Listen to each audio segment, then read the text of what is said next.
मौलवी जावेद ने बच्चों के साथ किया, कारी कय्यूम के साथ सब हुआ, मौलवी रिजवान के साथ हुआ, इनको क्यों मुफ्ती साहब कुछ नहीं करते?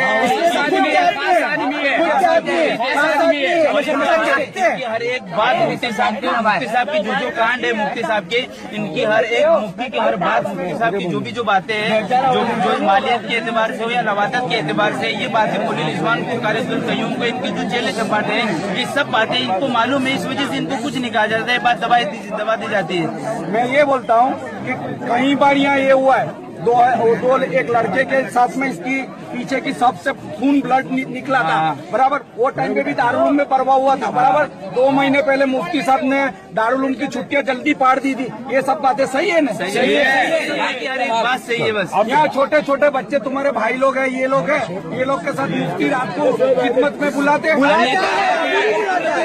जो भी बच्चों को यहाँ बुलाते हैं खिदमत के अंदर, उनके बाद उनके साथ गरीबी का, मजलूमियत का फायदा उठाया जाता है। बिल्कुल उठाया जाता है। चलो बोलो, अब तुम मुझे बता दो। अब मेरी बात सुनो। सुनते हैं।